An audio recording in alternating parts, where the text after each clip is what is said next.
Hey everyone, welcome to Cranium Podcast. I'm your host Josh, and this is a show where we dive deep into the minds of some of the most talented musicians around. We explore the creative processes about the music, the process of the music, and uh, let's get into it. Grab your headsets and let's begin. Oh, so today we have a very special guest with us. He's a guitarist, a vocalist, a true artist who has a unique sound, whose sound blends with passion and skills in every note. So, Yash, how are you first of all? I'm fine. Thank you so much. Thank you for inviting me Yeah. to your school. And yeah, it's been a good time. Yeah. Thanks for joining us, Yash. I'm really excited to have you here on the show. We have, a couple of questions, so let's begin. Yeah, go for Okay. it. So my first question is, how did you first get into music? I'm actually a pianist, so I first got into music when I was 4 years old. I remember going for a day spent to one of my friend's place. He lived very close by to my house.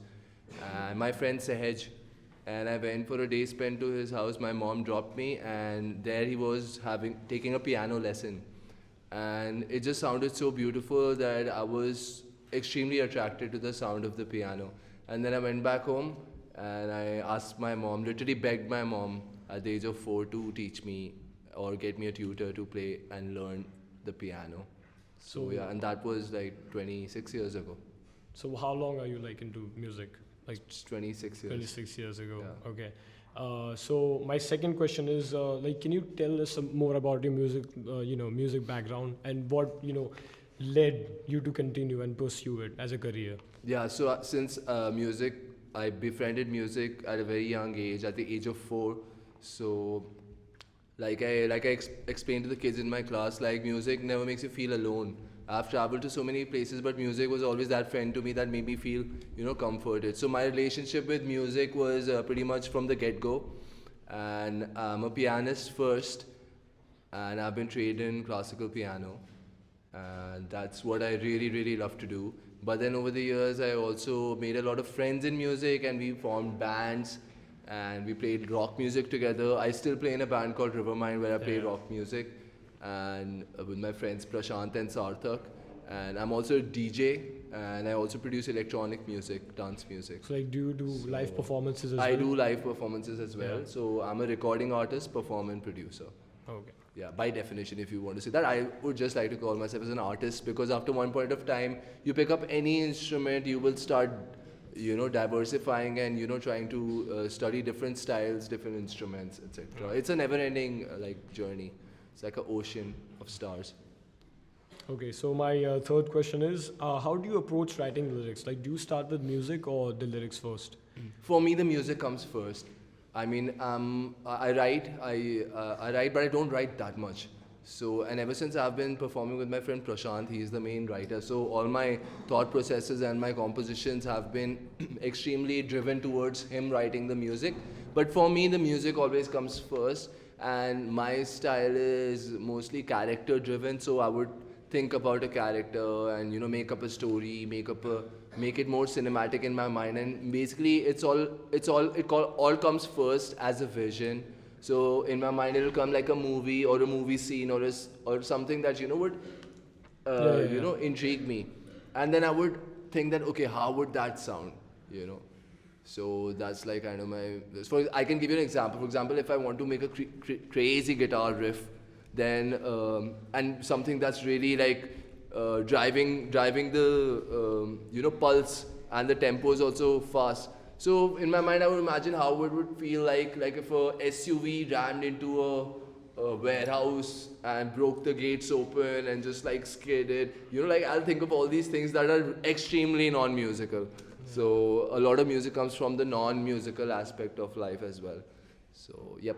So can you like take us through the process of how you make music like into this one little device right Yeah, over here? so I use Ableton as my software. Ableton is a desktop audio workstation, and it allows me to record myself and also record other people, and also have many options for samples and sounds that I can use. different kinds of sounds, rain sounds, drop sounds, snare sounds, cymbal sounds, different types of kicks, different types of keyboards, you know, like now it's endless.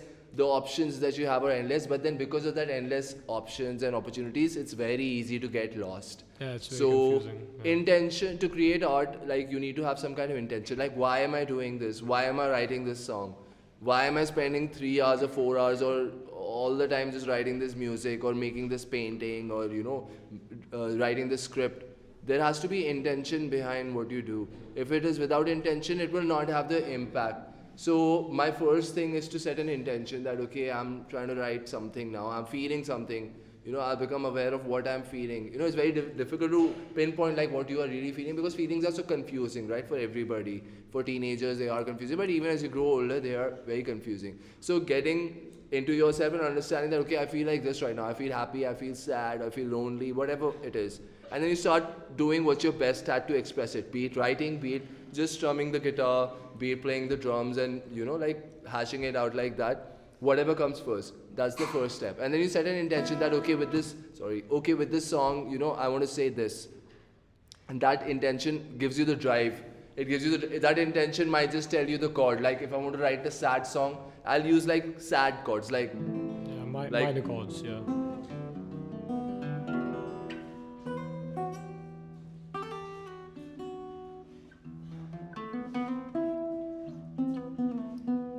so that it gives me a sad feeling. Like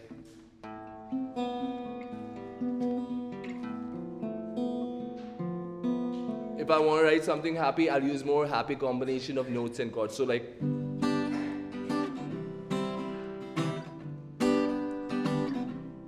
music in itself is so interesting that like you can just be lost in trying to make all kinds of music. So sometimes I'm like overflowing and getting all the highs and lows of emotions. So in the morning I'll be writing a super happy song, and in the evening I'll be writing an extremely dark and lonely sad song. But that's the fun of it, because once it's out of you, then you feel so much better, and that's the whole reason why we do it, just to feel happier and better, right? There's no other reason to do art than to make yourselves Yeah. feel better. When you said feelings of teenagers, like I didn't, there was a question that summoned in my head right now. But like when you create music, like do you what age group do you think you're making that music for? Oh, I don't think that at all, You don't because think music it- is so universal that my nephew, he listens to a lot of metal music, and sometimes he doesn't even understand the lyrics and what the song is about, but you can feel it. That's why like they say music has no language and all, which is very true. Like sometimes if the music is beautifully written and beautifully orchestrated and composed, you really don't need to know the exact meaning of the language. You will understand what the music has to say to you Yeah. without even knowing the language. Music in itself is a language. So it's almost like when you put words in it, it's a language within a language. And then you can make it as more complex as you can and make it even more simple as you can. There is no like comparison state like that in music and art. Yeah. It just is.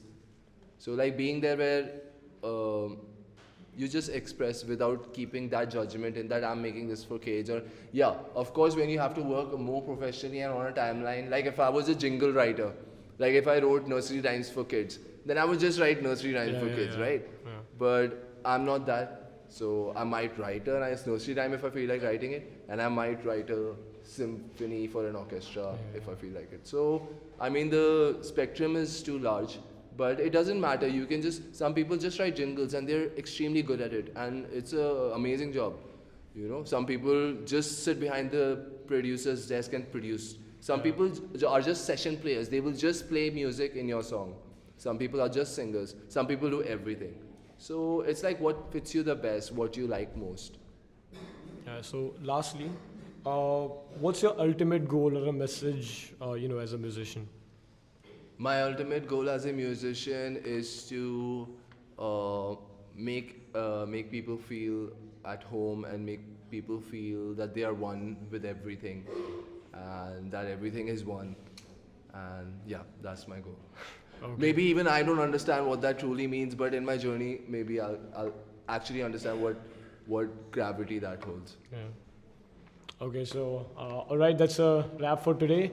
Thank you, Yash, for joining Thank us. you so much. Thank you so much. This evening, and yeah, well, guys, goodbye. Goodbye. Thank you.